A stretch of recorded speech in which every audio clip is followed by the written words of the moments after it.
Hello and welcome to Days of Roar, a Detroit Tigers podcast brought to you by the Detroit Free Press. I'm your host, Tigers beat writer Evan Petzold. As always, I'm joined by Chris Brown from Tigers Minor League Report. There are 3 days until opening day on Thursday against the Padres at Petco Park in San Diego. The Tigers left Lakeland, Florida, their spring training home, on Saturday after the Grapefruit League finale. Now they're out here in Scottsdale, Arizona for exhibition games Monday and Tuesday against the Colorado Rockies. From here, the Tigers will travel to San Diego, where there will be a workout on Wednesday and some tough roster decisions before opening day at 4:10 p.m. Thursday. As of this moment, Chris Brown, we are 3 days away from opening day. For the Padres, you've got Fernando Tatis Jr., Jackson Merrill, Manny Machado, Xander Bogaerts on the position player side. We're going to see two starters I like a lot in Michael King and Nick Pivetta. And then you've got Mason Miller as the beast in the bullpen, probably the best reliever in baseball. Are you ready for games to finally count? And what do you think about what should be a really fun opening series against the Padres in San Diego? Yeah, I'm absolutely ready for actual baseball to come. I think all the fans are and all the players are too, and all the beat writers. Yeah, and the Padres, like you said, they're a really fun matchup. There's a lot of talent on that team. They kind of feel like perpetual underachievers. They never quite make it all the way in the playoffs. And some of the talent has left, but you still have the big stars. You touched on Tatis, Machado, Jackson Merrill's really good. Bogaerts is still a name. It does feel a little bit like an old Stars and Scrubs lineup, though. Like after the top 4 or 5, it gets a little more pitchable.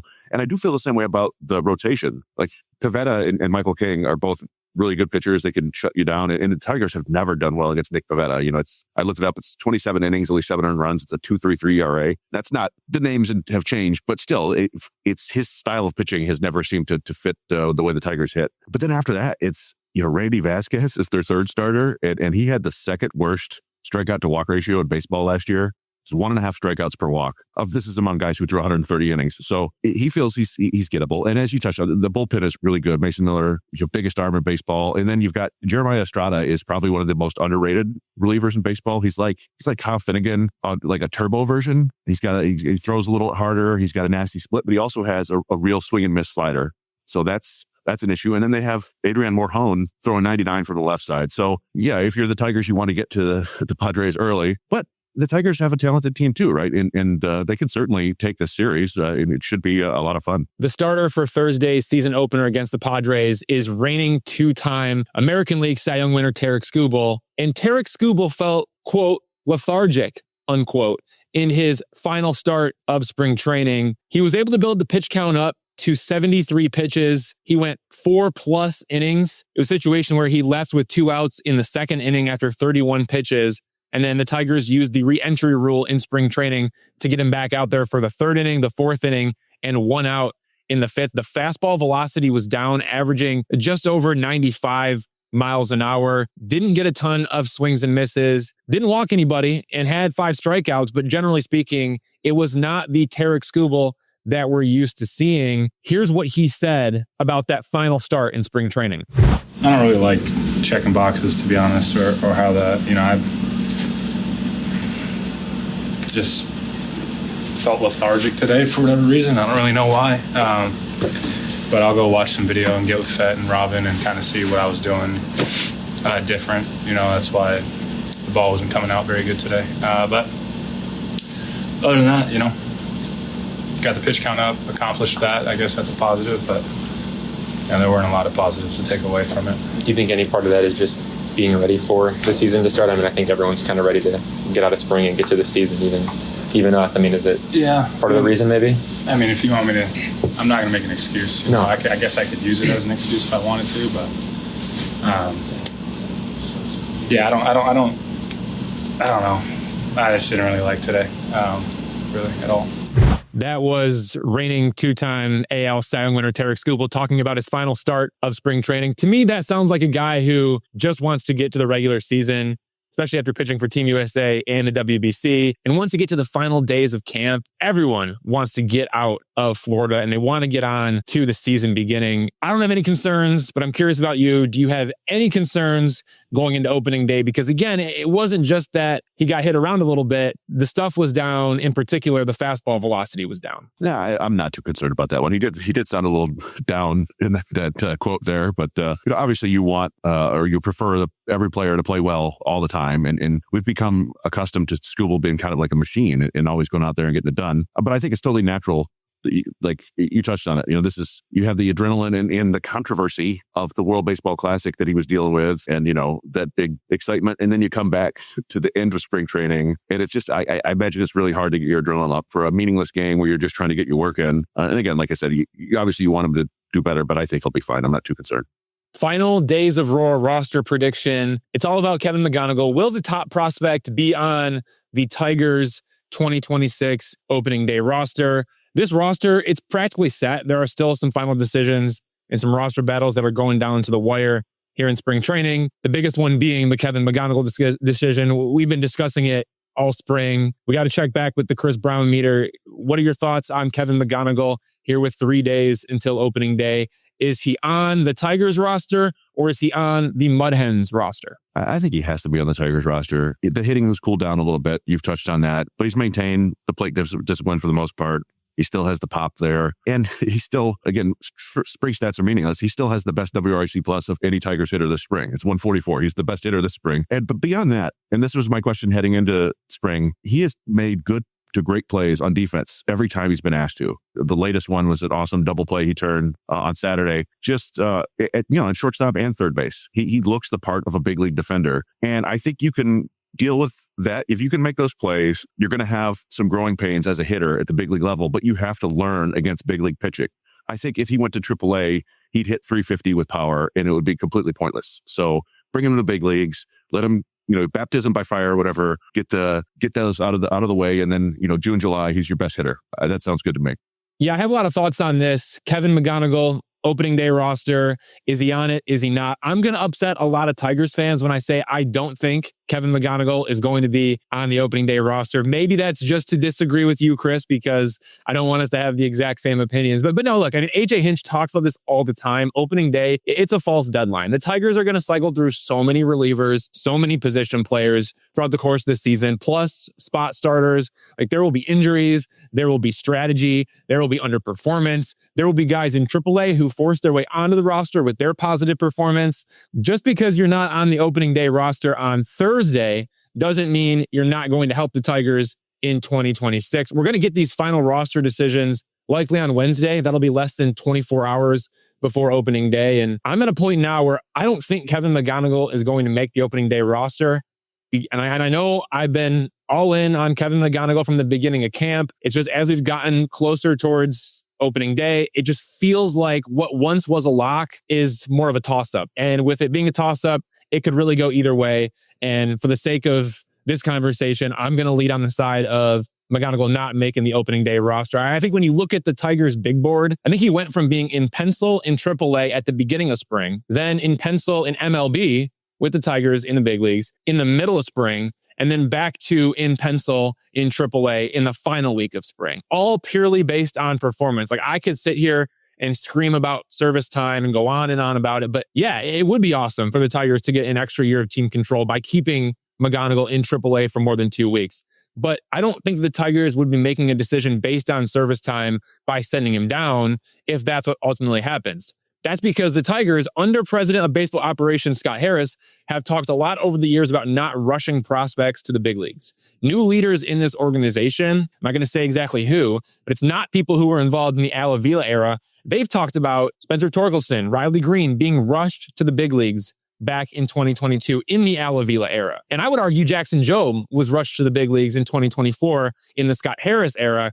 The Tigers don't want to make that same mistake with Kevin McGonigle. And if there's even a hint of concern that he's not going to be ready, then I don't think the Tigers are going to rush him. And McGonigle, based on his performance, has opened the door to the Tigers potentially thinking he's not ready. He went 4 for 27 in his final 13 games of Grapefruit League play. 2 were home runs. 1 was an infield single, and then the other one was like an actual single. And pitchers, they just stopped throwing him fastballs on the inner half of the plate. That's where he likes it. Instead, they started to attack him with breaking balls and off-speed pitches. There's clearly a way to get him to chase and whiff with changeups and splitters below the zone. Now, all the other junk that he faced, he was still drawing walks with elite swing decisions. That benefits him, but who would blame the Tigers if they wanted him to continue to make that adjustment?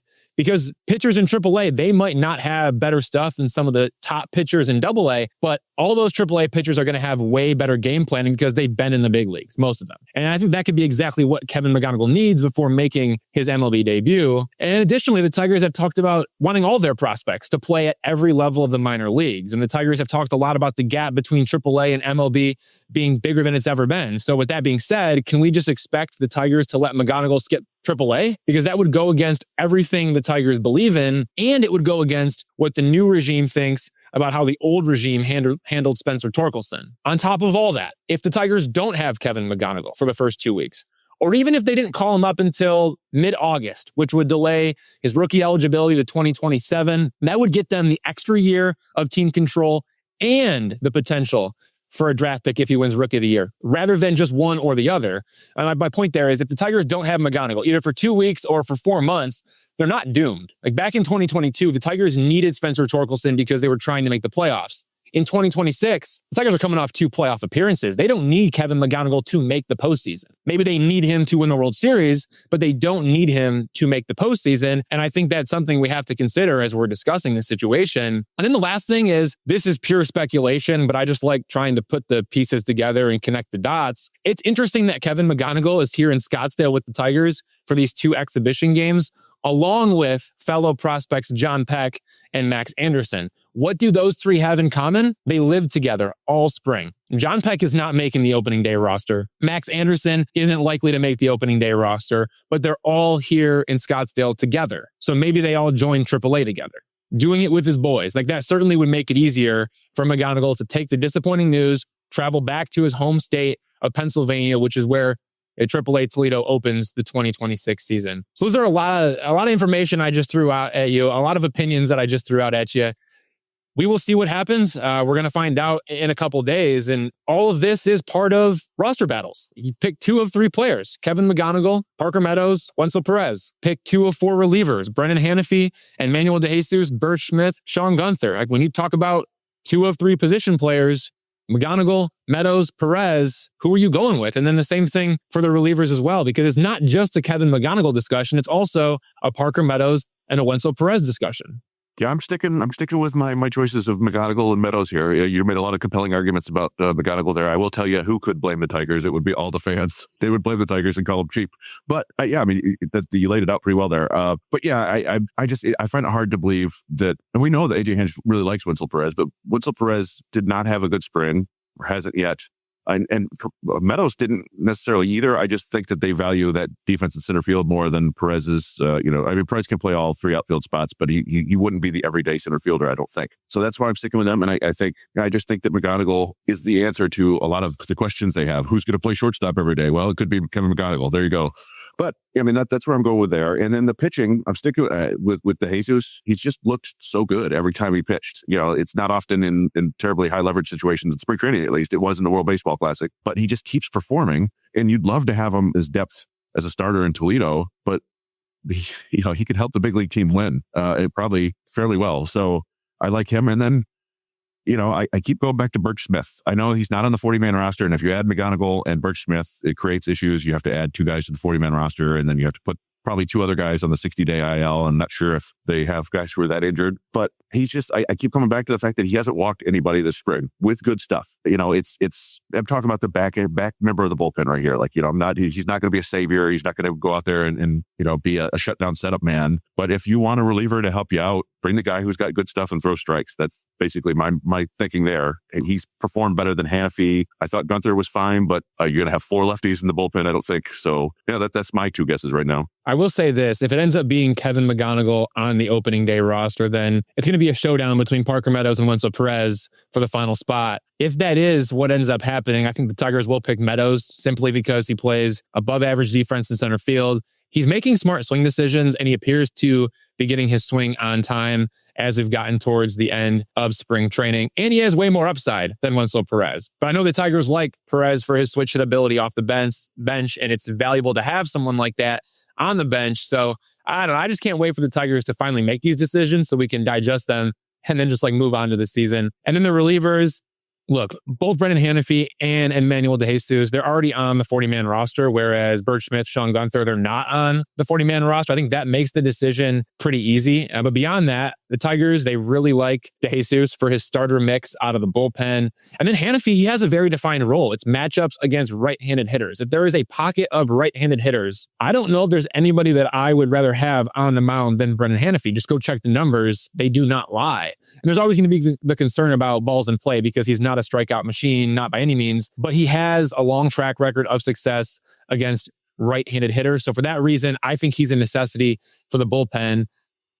I don't think Sean Guenther's making the team. I do think Burch Smith is definitely in the mix and somebody that even if he doesn't make the opening day roster, it's really easy to push him down to Toledo. He could be an option almost immediately, either if there's underperformance or if someone goes down with an injury. I've been very impressed with Burch Smith.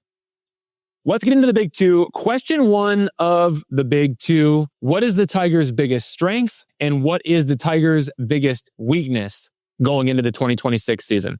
Yeah, I don't think I'm going to, break any ground here, but I think their biggest strength is probably the starting rotation. And their biggest weakness probably remains a lack of swing and miss in the bullpen. Now, there are questions about Mize and Jack Flaherty and Justin Verlander. There are certain questions about all three of those guys. But we saw last year they were all sort of, league average or better starters. And then you have Skubal and Valdez, and that's probably the best 1-2 in all of baseball. If not, it's certainly one of the top three pairings. So that's just going to be, and these are guys who can give you innings and get outs, which is what you need. So I think that's going to be a real strength of the team for most of the year. And like I said, the bullpen, they might have more swing and miss this year with Drew Anderson and Enmanuel De Jesus. Who knows? I just don't feel like projecting that based on what we've seen this spring, right? Like that's a bridge too far for me. And you still don't have that elite Mason Miller type, right? Who's going to go out there and throw 103 right by people. It's just not, Killing Jansen will throw 92 and they won't hit it for a while. And Will Vest has got some good stuff and so does Finnegan, but it's not that big lights out bullpen. So I worry a little bit about that. And again, you could theoretically address that at the deadline. They tried last year. It did not work. And then, when I go to the offense, I don't view it as necessarily like a strength or a weakness, if that makes sense. Like they have a couple really good hitters, right?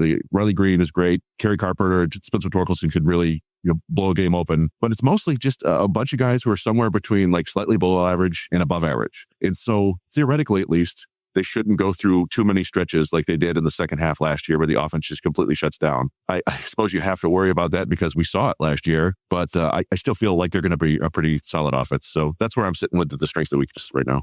I guess great minds think alike because for me, the biggest strength, I think there's no question, is the 5-man starting rotation. And not only just the 5-man rotation, but the quality of starter depth with Drew Anderson and Enmanuel De Jesus in the bullpen, Cater Montero, Ty Madden, and Sawyer Gibson-Long in AAA Toledo, and Troy Melton and Jackson Jobe on the injured list, but both expected to pitch for the Tigers in 2026, with Melton available in late May and Jobe available in August or September. I love the depth of starters, but more than that, I really love the 5-man rotation. Tarik Skubal, Framber Valdez, Jack Flaherty, Justin Verlander, Mize. There is a reason why the Tigers are projected by Fangraphs for the second best rotation in baseball, trailing only the Boston Red Sox. It's because of the quality and quantity. President of Baseball Operations, Scott Harris, he prides himself on starting pitching. He has certainly delivered that, even with a season-ending injury to Reese Olson. So if the Tigers are going to make a deep run, the starting pitching is going to be the number one reason why.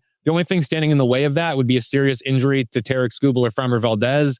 But if something happens to anyone else in that rotation, the Tigers have plenty of depth to replace them. And the biggest weakness, I was torn a little bit between the offense in general and the lack of swing and miss in the bullpen, but I decided to go with the bullpen concerns because it's something the Tigers, they just refuse to address. Like they didn't address it at the trade deadline last season. They didn't address it in free agency this offseason. So now, once again, the Tigers have a bullpen that's composed of relievers who don't miss bats and don't generate strikeouts at elite rates, and that's a big problem.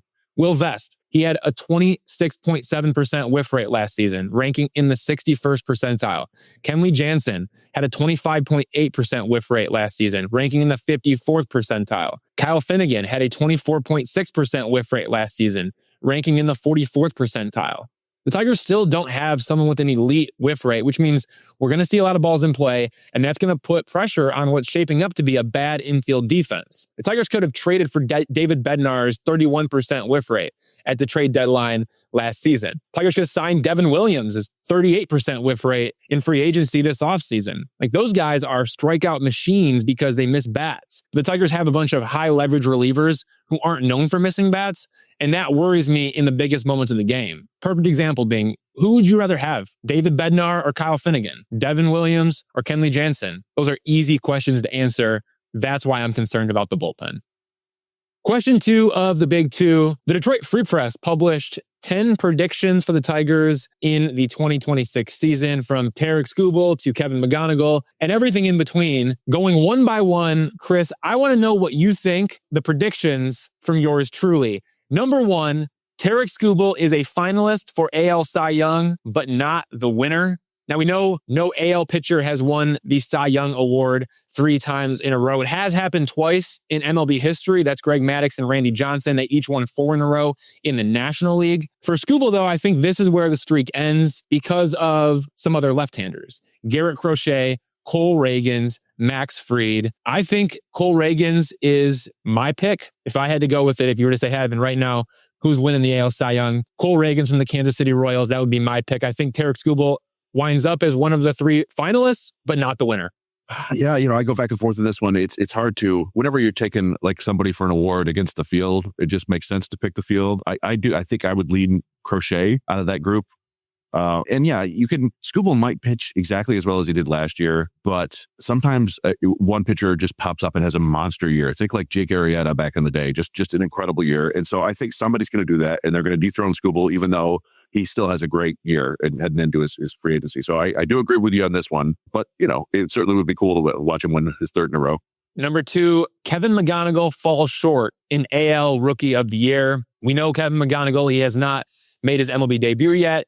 He hasn't even played above AA yet, but he is one of the top candidates for the AL Rookie of the Year award. And it's a loaded field. You look at the other notable contenders. It's right-hander Trey Savage, catcher Carter Jensen, first baseman Munetaka Murakami, right-hander Tatsuya Imai, third baseman Kazuma Okamoto, catcher Samuel Basallo, outfielder Chase DeLauder. Those are some of the other contenders going up against Kevin McGonigle. And there's a lot of experience amongst that group that I just mentioned. Savage and Jensen, they have MLB experience. So do Basallo and DeLauder. And then you have the 3 players coming over from Japan, Murakami, Imai, and Okamoto. They have many years of top-tier professional experience in Japan. I think that's what creates a really difficult path for McGonigle, regardless of whether he makes the opening day roster or not. He's got talent to be in the mix, but when you consider the experience of the group, I don't think he's going to win. So I get to disagree with you on this one because I have McGonigle on my opening day roster, right? And as the Tigers' everyday shortstop. And again, like I just said, it's tough to go against the field, but I never want to pick pitchers for Rookie of the Year because they're one injury away from not pitching at all, right? And Trey Savage is already he's going to start the season on the injured list with a shoulder. Tatsuya Maya, he might win. I don't think Murakami is any good. The guy at the White Sox, he strikes me as a Joey Gallo type. Like in the very best case scenario, he turns into Kyle Schwarber, which would be great, but I think he's more Gallo. So I come down to Okamoto, who's going to be playing third base, I think, for the Blue Jays. And I think he probably will have a terrific offensive season. I think he's good, but he's 29. If McGonigle has close to the same level of production, it's a 29-year-old. I just feel like, as a writer, like, come on, this guy's a rookie, the 29-year-old. But at the same time, like, if McGonigle's playing shortstop every day, he doesn't even necessarily need to be a great hitter or a great defender. You look at Ellie De La Cruz last year, had a 109 WRC plus, slightly above average defender, and it was a 4+ WAR season. If McGonigle does that, he's the Rookie of the Year. That's the thing when you look at this list, even though there's a lot of experience amongst the field, I don't know if any of those players are going to rack up WAR like Kevin McGonigle is, especially if he is the starting shortstop and he's playing an average level defense at the shortstop position. I think Kevin McGonigle has the chance to lead that group in WAR. And if that does happen, then yeah, Kevin McGonigle just might be your AL Rookie of the Year. But I'm going to go with no for now. As for number 3, Riley Green, he drops the strikeout rate below 27%. I still think Riley Green, he is one adjustment away from being a legitimate AL MVP candidate. The adjustment that's going to take him to the next level, it's going to be cutting down on the strikeouts by making more consistent contact. He went in the wrong direction from 2024 to 2025 as his strikeout rate went from about 27% to about 31%. He set the franchise record with 201 strikeouts, but he also hit 36 home runs, which was a career high for him. That's kind of a trade-off in that old approach. But now Riley Greene is talking about a new approach where he's focused more on situational hitting rather than swing for a home run every time. I think that will drop his strikeout rate below 27%, which is roughly 25 fewer strikeouts based on last season. And if he drops that even further, if he can get into that 25 to 26% strikeout rate range, then I think we're talking about a potential superstar who maybe could be in the mix for AL MVP. But right now, I'm going to stick with Riley Greene, strikeout rate below 27%. Yeah, I can't quite get that far with him. I do think he's, actively going to cut down on the strikeouts. And I've always believed in Riley Greene. He's an incredibly talented hitter. And I feel like sometimes he can do whatever he wants out there. But I think it'll probably be more like 28, 29%. Like he'll get it down a little bit, but he's still going to want to bang. He's going to want to swing for the fences a lot. And who knows, if McGonigle's on the team and on base for him a bunch, he may want to be swinging for that 2-3 run homer. But yeah, I think I'll say it wouldn't shock me if he gets under 27%. I think he can. I just think he's going to try to play somewhere in between last year and the year before, and it's going to be 28, 29%, but still very productive, 20 to 30% above average hitter. So that's where I'm with that. Number 4, Colt Keith finally hits 20 home runs. He hasn't gotten there yet, but he's continuing to trend in the right direction. If you look at what he did from 2024 to 2025 in his first 2 years in the big leagues, the home run rate, it climbed from 2.3% to 2.8%. And so if it makes the same jump in 2026, we're going to have a 3.3% home run rate. And if he's able to get more than 600 plate appearances, that's exactly 20 home runs. So I think Colt Keith, trending in the right direction, has a chance to hit 20 home runs. Also, we saw the average exit velocity jump. It went from about 88 miles an hour to 90 miles an hour from 2024 to 2025. He's the youngest player projected for the Tigers opening day roster among current members of the 40-man roster. So that's not including Kevin McGonigle. He's still young. The power is still developing. I think one more step is going to push Colt Keith to the 20 homer milestone this season. Yeah, I'm going to agree with you on this one. I think, we've already seen Keith put up a new career high and max exit velocity in the spring. So he may have, he worked on his body a little bit, I think. Finally, not having to bulk up to play first base and kind of having a set position for a while. I'm sure he'll play some other positions during the year. But I think kind of having the defensive home is going to let him focus a little bit more on the hitting. And, some of it may come down to how many plate appearances he gets against lefties. But just in general, how many plate appearances he gets might lead to how many home runs he can get. But if he gets off to a hot start, which he hasn't the last couple of years, but that's got to be a focus for him, right? And if he gets off to a hot start and hits like he did last year from May through August, he's going to have 20 home runs. And I think he can do that. I think you're right that making those incremental steps, and this is the year for him. Number 5 for me, the Tigers offense ranks worse than 15th in MLB in run scoring. We've already talked about some of our uncertainty about this offense. We teased it a little bit. Now we can talk about it. In 2025, the Tigers ranked 11th among the 30 MLB teams with 4.63 runs per game. In 2026, Fangraphs projects the Tigers for a decline, 4.49 runs per game, which would rank 16th among the 30 teams. Now, there are some regression candidates: Gleyber Torres, Zach McKinstry, Javier Baez, Dylan Dingler, Spencer Torkelson. And there are also some reasons to be encouraged. You have Matt Vierling and Parker Meadows returning to full health. You have Colt Keith trending towards a breakout, and Kevin McGonigle, he's coming soon. The Tigers didn't add an impact position player in the offseason. There isn't like an Alex Bregman, coming through the doors in Lakeland to transform the offense or even just to really take it to the next level. I do think getting Gleyber Torres back is a good thing, but maybe we've already seen the best of Gleyber Torres in a Tigers uniform in the first half of 2025. I don't know if he can repeat that over a full season. So for all of those reasons, we know the pitching staff's going to be incredible. Yeah, the bullpen has some swing and miss concerns, but this is going to be a top 3 rotation with Skubal and Valdez leading the way. I think the bigger question is the offense. And for me, I've got them ranking worse than 15th in MLB in the 2026 season. Yeah, I can't go that far either there. I think there'll still be, I don't know if they'll be top 10, but I still think they'll be in that, 8 to 14 range. And part of it is, yes, there certainly are the regression candidates. You mentioned them. I'm not expecting Javier Baez to hit like he did for parts of last year.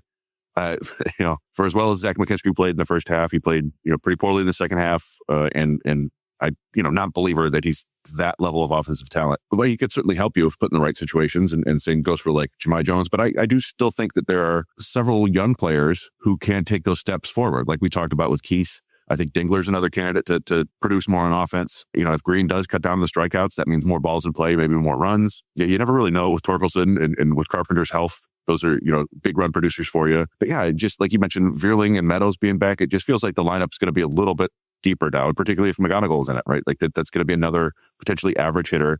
So I think they're still going to, score 750 runs or so and be there close to the top 10. Number 6 for me, Justin Verlander avoids the injured list. We all know Justin Verlander is back with the Tigers in 2026, more than 8 years after being traded to the Astros in August 2017. The biggest thing that's changed about JV since then is his age. He's now 43 years old. He's battled multiple injuries in recent years. But let me tell you, watching Justin Verlander in spring training, he looks strong ahead of his Tigers return. He's chasing 300 wins in his Hall of Fame career.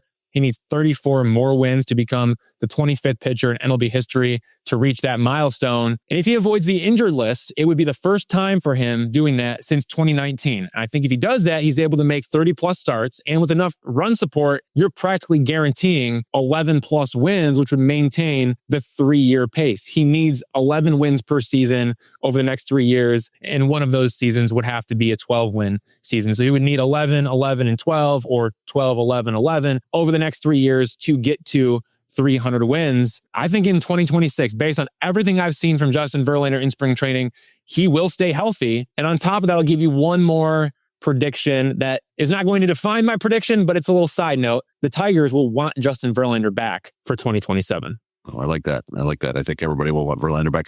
I cross my fingers and that he'll stay healthy all year. And he can't doubt the guy's work ethic and at the same time, I feel like there might be a phantom IL stint or two. Even if I don't mean like the Tigers are really playing anything crazy here and you're breaking the rules, but if Verlander's got a little soreness, they've got some starting pitching depth theoretically, so that they can sit him down for a couple of weeks and keep him fresh for the playoffs, right? Because you want Verlander in the playoffs probably. So I think he'll spend some time on the IL, but hopefully not with any kind of real injury. Number 7, Casey Mize gets replaced in the rotation. We've already mentioned that the Tigers have their 5 starters locked in: Skubal, Valdez, Verlander, Flaherty, and Mize. Of that group, Casey Mize is the wild card. And if he struggles, the Tigers have a clear alternative in Drew Anderson. He's currently ticketed for the bullpen, but he has starter experience and he has impressed in spring training with a revamped changeup and increased velocity. For Casey Mize, I think it's almost time to hit that panic button because of the fact that when you look at what he did in 2025, it was a 2.63 ERA over his first 15 starts, then a 5.54 ERA over his final 13 starts. And since then, he has struggled to consistently repeat his mechanics this spring. There's been an elevated walk rate. Tigers plan to give Casey Mize a long leash, but if something changes, I think he will lose his spot in the rotation at some point in 2026 and get moved to the bullpen. Yeah, I mean, that's a tough one because he hasn't not looked good this spring. At the same time, I've always believed in Casey Mize. Like, I always feel like his want is better than his stuff, if that makes sense. He's a bulldog out there. He'll get himself into trouble and just battle and usually gets out of it. And I feel like he'll figure out a way to get his mechanics in order, at least to keep going out there and giving you 5 innings an outing. But I mean, I wouldn't put the odds on it super high because I do think that you can't let somebody go out there and struggle for half the season when you're trying to compete for the division and the World Series. Number 8 on the list, Will Vest leads the Tigers in saves. I think Will Vest profiles as the best reliever in the Tigers bullpen. Yes, you have Kenley Jansen. Yes, you have Kyle Finnegan, but you also have Will Vest. And this is a guy who was 23 for 30 in saves in 2025. He pairs the high-end fastball with a slider that misses bats at a really nice rate. Now, I know roles evolve over the course of the season, but I do think Kenley Jansen, who is MLB's active saves leader, is expected to get the first crack at the most save situations because he's chasing the 500 save milestone. He needs 24 more to join Mariano Rivera and Trevor Hoffman in the historic club. But I think Will Vest is going to win out with his performance, and he will lead the Tigers in saves in 2026. So I still have Jansen. I think that it's probable that Will Vest will get more high leverage opportunities than Jansen. Like, you're going to see Vest come into big situations in the 7th and 8th. And I don't think we're necessarily going to see that from Jansen a lot. They'll do it at times, I think, based on matchups. But I do think that Hinch, he understands these sorts of things and he will get Jansen as many save opportunities as possible so he can get that milestone. He won't go out of his way to force it in there if his Jansen isn't pitching well. But I think he'll be okay enough to go out there and get those saves. And like I said, Vest will have a ton of holds or shutdowns or whatever other metric you want to use. But I think Jansen's going to lead the team in saves, I should say. Number 9, Jackson Jobe stays in AAA Toledo. We know Jackson Jobe is working his way back from Tommy John surgery. The Tigers expect him to contribute MLB innings once he completes his rehab. And Jackson Jobe expects the same thing. As the season begins, he's playing catch 3 times per week out to 120 feet. So there's still a long road ahead in his recovery. I think Jackson Jobe will eventually return to games, but I don't think his performance will be ready for the big leagues. This is a guy who has just 2 starts at AAA Toledo in 12 games in MLB. That's all he's got under his belt at the upper levels, and he has struggled significantly at both stops. He struggled in AAA and he struggled in the big leagues, including a 4.22 ERA with a 12.4% walk rate and a 17.9% strikeout rate across 49 innings in 10 starts for the Tigers in 2025. I think the Tigers rushed Jackson Jobe, and I think he needs more time to develop in AAA. So once he gets healthy, I think he's going to stick around with the Mud Hens, and we won't see him back in the big leagues until 2027, even though he's going to be healthy towards the end of 2026. Here's one where I think I'm going to agree with you. I think that, it wouldn't hurt Jobe at all to continue getting some more reps down in the minors and working on the stuff that he needed to work on. They did kind of cram him into the rotation last year. And as you said, the results were not great. He had some flaws. He was working through some things and it was seemingly getting slightly better, but there's still a lot to work on there. And you have a set 5-man rotation right now. So unless you're going to bring him up to throw, high leverage bullpen innings or something like that, I don't really think it makes sense to bring him up. You want him to be a starter in 2027. So work him as a starter this year, get him as many innings as possible. He's still relatively young, and see if he could fix that fastball shape a little bit, see what else you can do. I think I mentioned it a while back that, when he had his back injury a few years ago, he came back much better as a pitcher. Everything was better. And maybe he's making that stuff better right now, but you got to go out and prove it for a little while in AAA, I think. Number 10, the final prediction on the list, more than 87 wins. The Tigers won 87 games in 2025. It was a tale of 2 halves. Tigers won 63% of their games in the first 93 games, then 40% of their games in the final 69 games.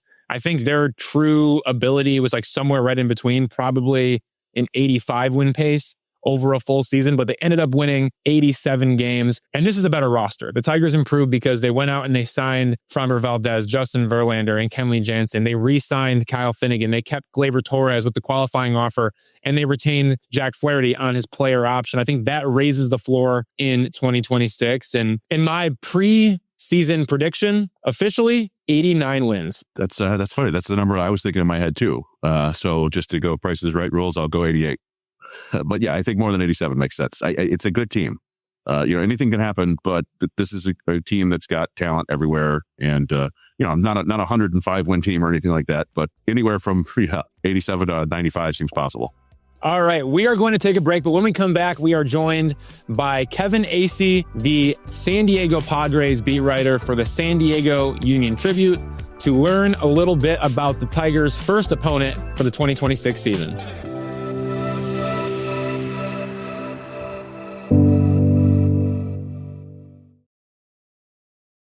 Everyone, I'd like to welcome Kevin Acee, the San Diego Padres beat writer for the San Diego Union-Tribune. He is one of the best in the business, so we're lucky to have him on the show to learn more about the Padres, the Tigers' first opponent of the 2026 season. Kevin, thank you for joining the Days of Roar podcast. Hey, man. Thanks for having me. All right, to get this underway, I'm curious about a former Tigers player, Nick Castellanos, who played for the Tigers from 2013 to 2019. He signed with the Padres at the beginning of spring training, and it was an ugly ending there with the Phillies, and now he's latched on with the Padres. Were you surprised when that happened? How did the players in the clubhouse react, and what will his role be this season? Well, he's a first baseman now. And you know what?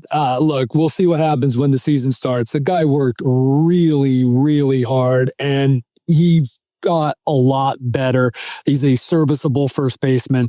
That is where you're going to put a guy if you need to put a guy, and he'll probably get a start first couple days too, considering who they're facing.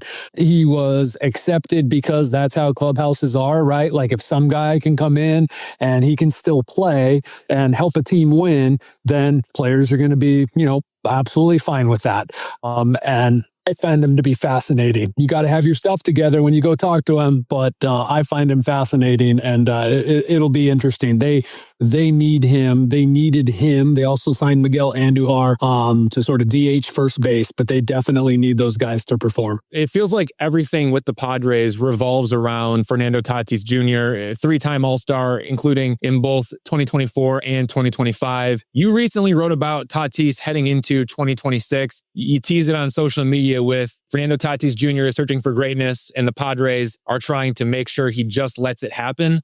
Can you share more about that story, what it's like covering Fernando Tatis Jr., along with your expectations for his performance this season? Yeah, I mean, the lead of my story was if only we knew what it was like to be a 6.1 WAR player and feel like you suck.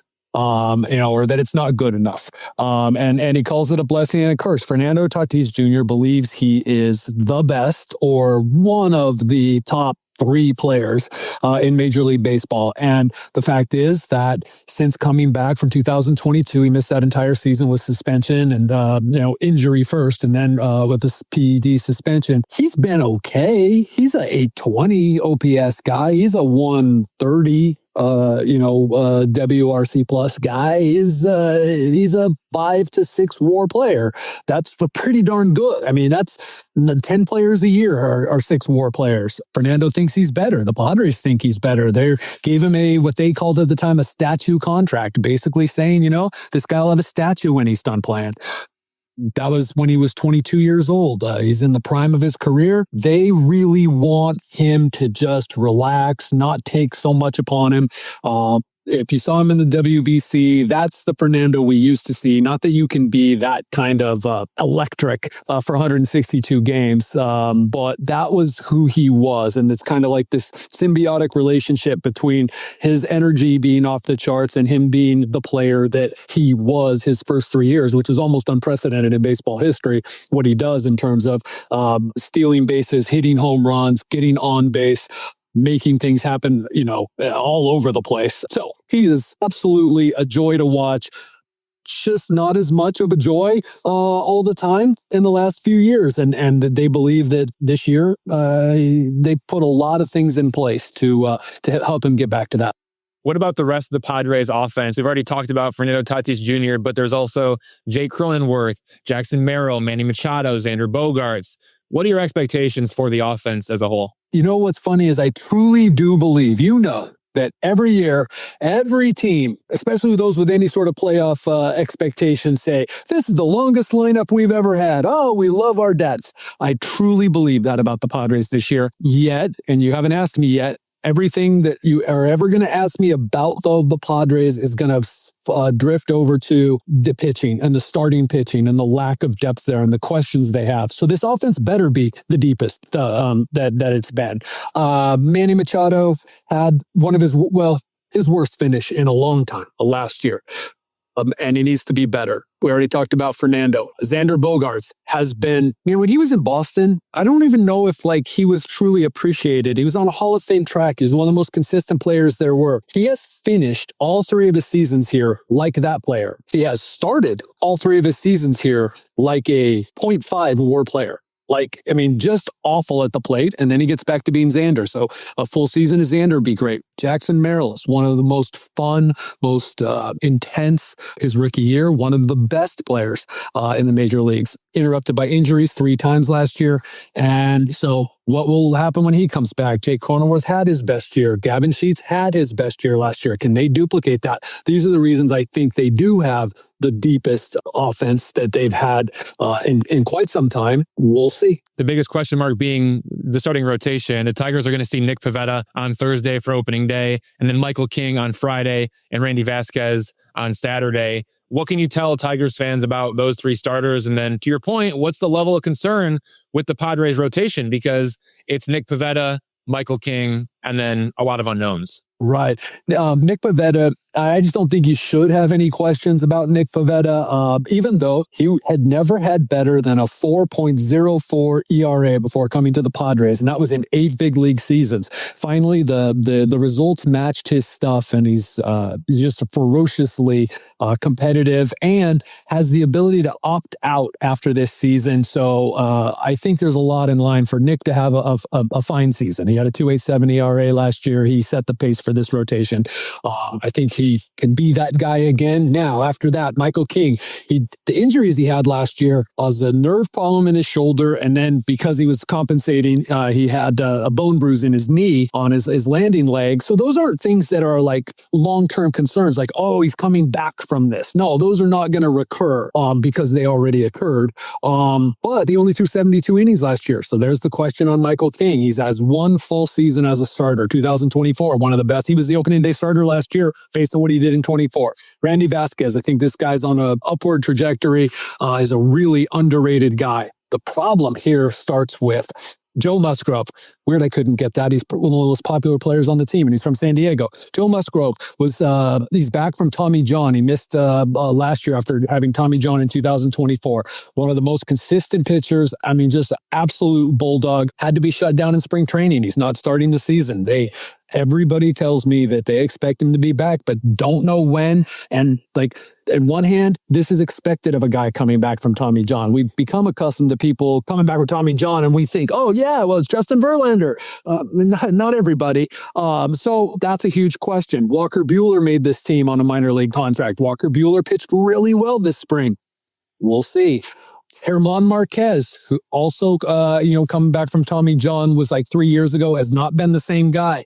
He'll start today. He's going to make this team be the 5th starter. And then after that, your listeners are not all that interested in the names, but just let me tell you that, a team needs 8, 10, 12 starters, and the Padres have 7. And I don't know about numbers 4, 5, 6, and 7. So it's an issue. Though, look, ownership's about to change, and whoever the new owners are, they're going to have more money than these guys, and there's hope in the organization that AJ Preller will be able to pull some more magic in the middle of the season and get another starter or two. The Padres bullpen looks like it could be sneaky elite this season. I want to start with Mason Miller, the closer, who is probably the best reliever in baseball. It's a 101 mile an hour fastball with ridiculous whiff rates on all 3 of his pitches. He isn't a free agent until after the 2029 season.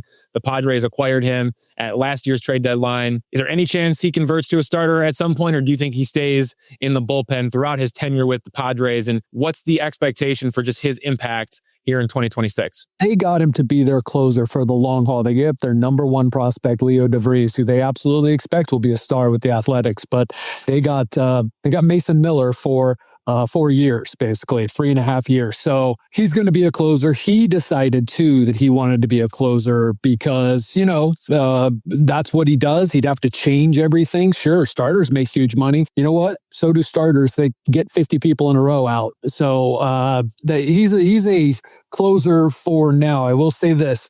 I'm writing about Adrian Morejon for Wednesday's paper. Adrian Morejon is a left-hander who's now throwing close to 102 and has just ridiculous stuff. The fact that I'm writing about him the day before opening day should tell you what I think about Adrian Morejon, who is a free agent after this year. What happens with Adrian Morejon? Does he move in? Do they re-sign him? He move into a closer role? Then might that open up for Mason Miller down the line? Sure, it could give him a whole offseason give him all next year's lockout to work on being a starter, and maybe Mason Miller comes back as a starter. But yeah, this is a really good bullpen headed by those 2 guys. You mentioned Adrian Morejon. Aside from him and Mason Miller, who are some other names to know in the Padres bullpen? Because like I said, from everything that I'm seeing and hearing, this could be a really special pen. It is. They believe that it is. Now, a pen is always the most precarious group of guys to count on, because, these guys go up and down, and they're like, they cycle both positive and negative together.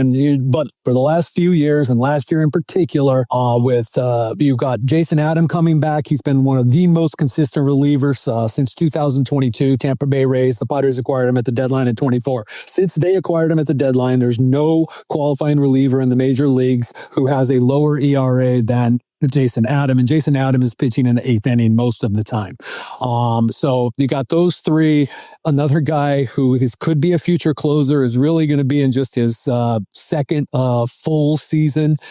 Jeremiah Estrada, pretty sick stuff. Has a little trouble with command. That's why he's maybe more your 6th, 7th inning guy. But at one point, he set the MLB record in 2024 for striking out 13 consecutive batters. The guy's pretty nasty. They have just like this endless, they just are creating relievers over the past 2 or 3 years, pulling them off the waivers like they did Jeremiah Estrada. It's pretty remarkable. So that is absolutely the strength of their team. They need to stay in games till the 6th inning, and that means their starters doing okay, their offense producing enough runs, because bullpens without leads are useless.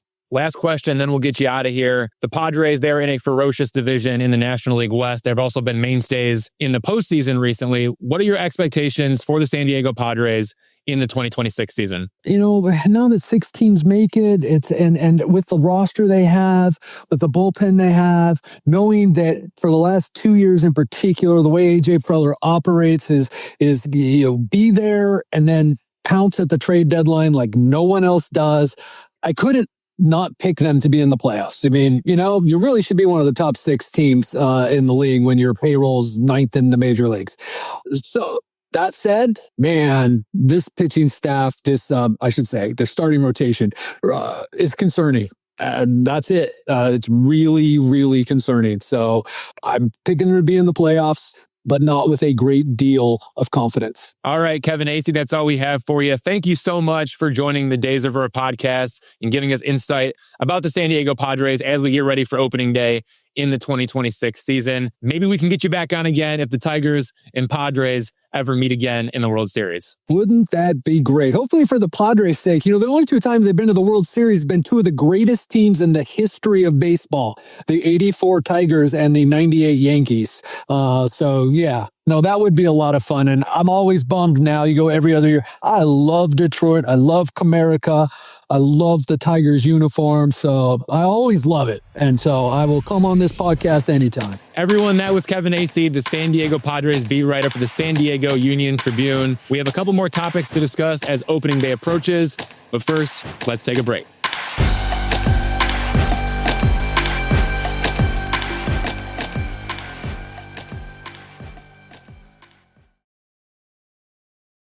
We're back. Chris, it is probably too early to press the panic button for any player at this point because the sample size from spring training is just way too small. But for these 5 players, I'm wondering if you are at least dusting off the old panic button just in case you have to press it at some point. I want to walk through each of these 5 players. We're going to start with first baseman Spencer Torkelson. In spring training, he hit 190, 8 for 42, with 3 doubles, 2 home runs, 1 walk, and 9 strikeouts in 15 games. It was a .632 OPS, 44 plate appearances for him. Do you think we're going to have to press the panic button here at a certain point in time? Boy, I hope not.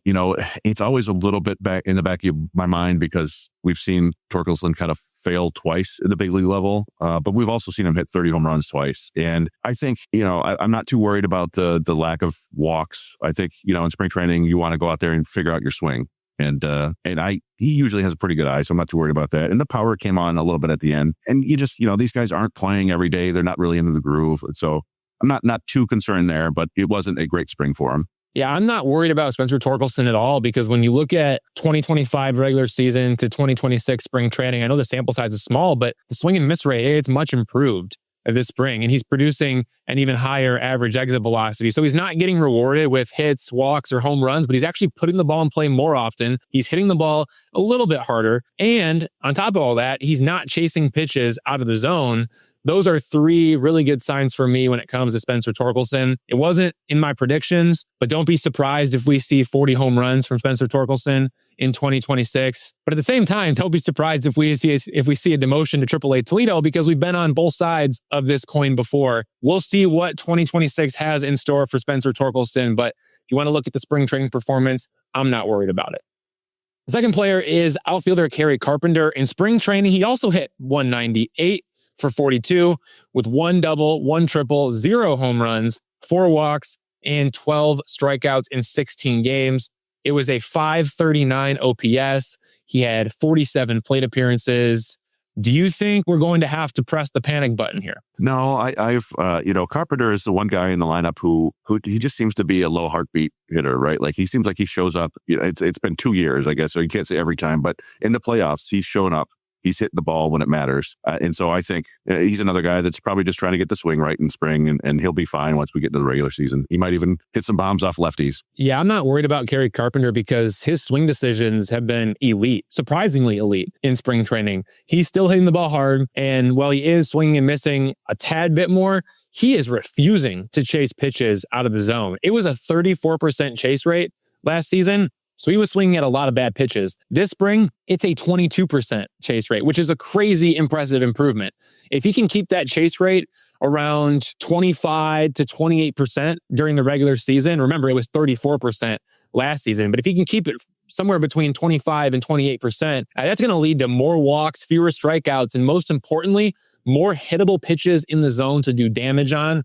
I'm not worried about Kerry Carpenter, but check back in with me if he starts chasing again, because I do think that could be his downfall. The third player on the list is third baseman Colt Keith. In spring training, he hit .229, 8 for 35, with 1 double, 0 home runs, 6 walks, and 14 strikeouts in 15 games. It was a .598 OPS, 41 plate appearances. Do you think the panic button needs to be pressed here? I'm going to go with no again. We both said that we think Keith is going to hit 20 home runs this year. The strikeouts are a little concerning, but again, just hoping that he's working on the swing, because we've talked about it, that the poor early starts really affected his seasons. So hopefully he's just dialing it in there. And yeah, I just, again, it's just too small a sample to really get too concerned with hitters, for me at least. I'm actually a little bit worried about Colt Keith, even though I do have him predicted for 20 home runs. I think ultimately he figures it out. But when you look at what he's done in spring training, he's still chasing right around 25%. So the swing decisions are pretty normal for him. They're just fine. But he isn't making contact, and he isn't hitting the ball hard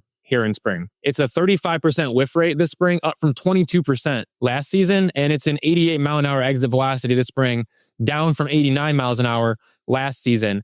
Of those two things, I'm way more concerned about the swing and miss being so high in spring training, because we've always evaluated Colt Keith as like a hit first player who is going to develop into his power. That's who he was coming up through the minor leagues. And now we're getting to a point where we're still waiting for everything to come together. And that's not going to happen if he's not making contact. If he isn't going to become a power hitter who can tap into not just 20 home runs, but 30, 35 home runs one day, then he needs to be a guy who is consistently hitting between 275 and 300. And that's not going to happen if he's running a whiff rate above 30%. So for that reason, I'm concerned about Colt Keith. And that makes me even a little bit concerned about the Tigers offense, because Colt Keith is one of my X factors if the Tigers want to take that next step in their pursuit of a World Series championship. The fourth player on the list, right-hander Casey Mize.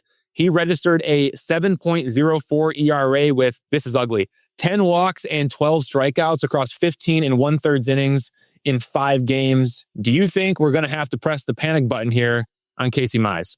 Yeah, I'll go with yes. This is one where I am concerned. We just talked about it, but it's, Mize is, it's the command and the control that really worries me there, because he's never had the swing and miss stuff really.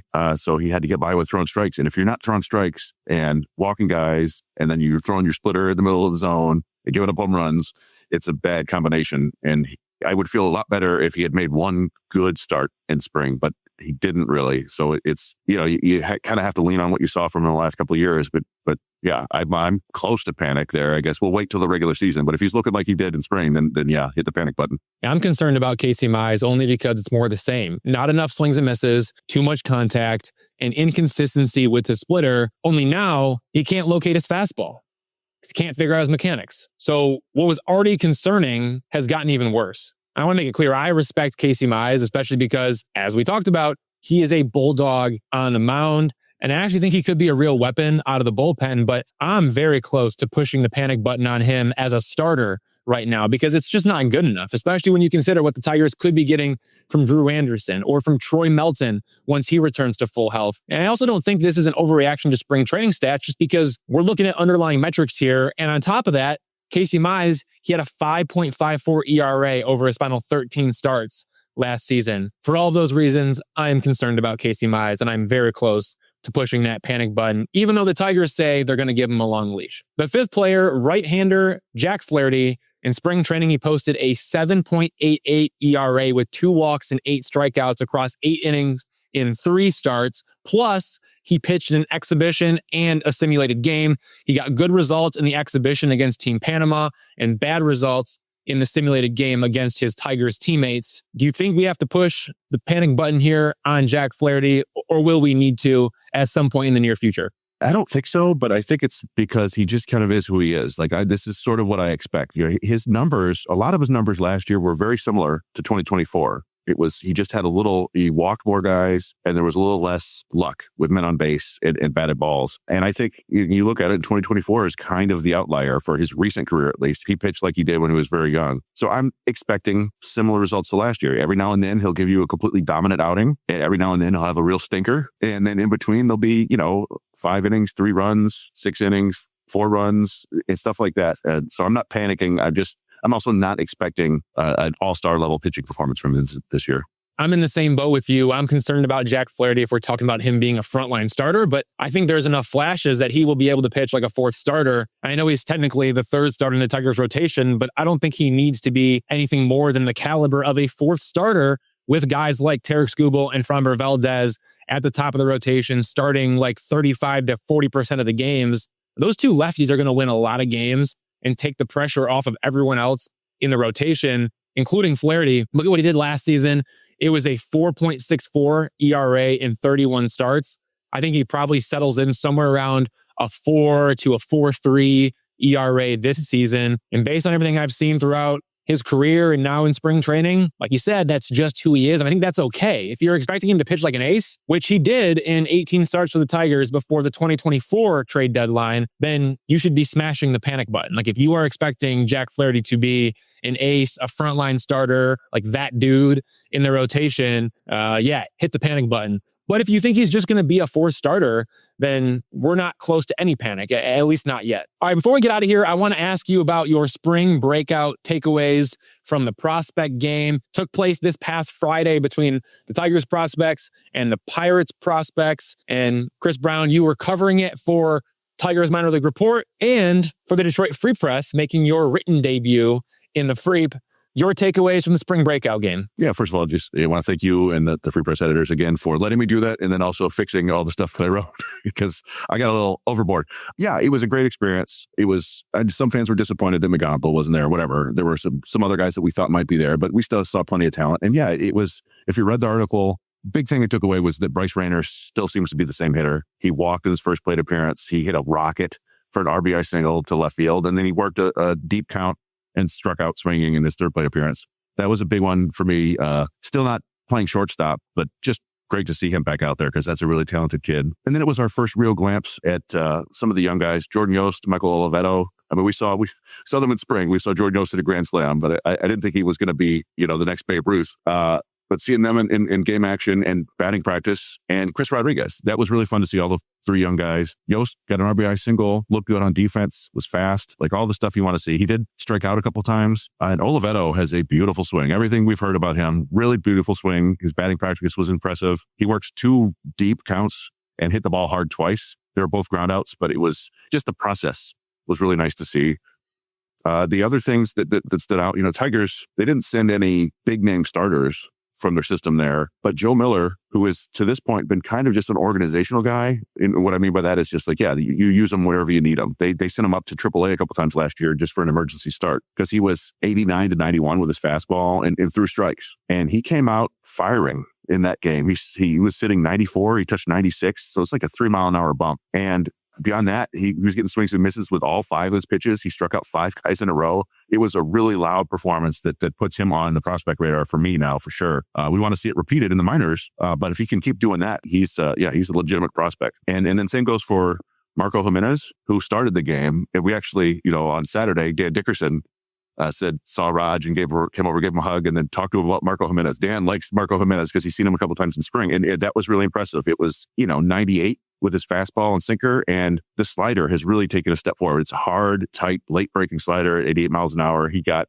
5 swings and misses on just 12 pitches, struck out Connor Griffin on 3 pitches. It was really, really impressive there. And then there were a couple takeaways that I had that I couldn't quite squeeze into the article. One of them was just, you continue to see mature approaches from all the Tigers hitting prospects. Now, some guys swung at the first pitch if it was in the zone, but there were very few chases. It was basically Yost chased a couple times and Rodriguez did, which was to be expected. Like he swung at the first pitch, which I think was about a foot inside, and sawed off his bat just above his hands. But beyond that, a lot of good takes, a lot of foul balls. I thought Brett Callahan struck out a couple times. And then I looked at the box score and no, he was 1 for 1 with 3 walks and a sacrifice fly, because he swings incredibly hard and he swings and misses.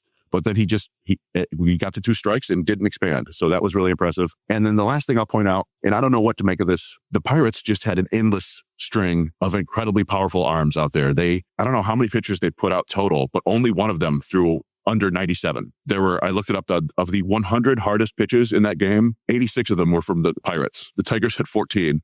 And that started with Seth Hernandez, one of the top pitching prospects in baseball, coming out and firing 102 at Clark and Rayner. And he sat at 100, and he has a nasty changeup and a really good breaking ball. And that kid is very impressive. But they just kept sending those guys out there. Lefties throwing 99. It was just really impressive. And like I said, the Tigers don't seem to have those types of guys. And I don't know if it means much. Velocity is big and important, but the Tigers don't seem to have they don't place a huge premium on it, I guess. So, and anyway, even with all that velocity, again, the plate discipline was impressive, because Clark and Rayner took those walks against the kid throwing 102. So those are my takeaways from it. It was a really fun experience, and I enjoy that stuff because I am a prospect nerd. Dan Dickerson, noted Marco Jimenez stan. You learn something new every day. All right, it's time for us to get out of here. Opening day for the Tigers is Thursday. Thanks to Chris Brown from Tigers Minor League Report for co-hosting with me this week and covering the spring breakout game. You did a really good job. And thanks to everyone for listening to the latest episode of Days of Roar. Please like, rate, share, and subscribe. Give us a rating and comment what you think about the show. Stick with freep.com/sports for the latest Tigers coverage. I'd like to thank the editor of the Free Press, Nicole Avery Nichols, our magical producer, Robin Chan. For the Detroit Free Press, I'm Evan Petzold. We'll catch you next week. Until then, go in peace.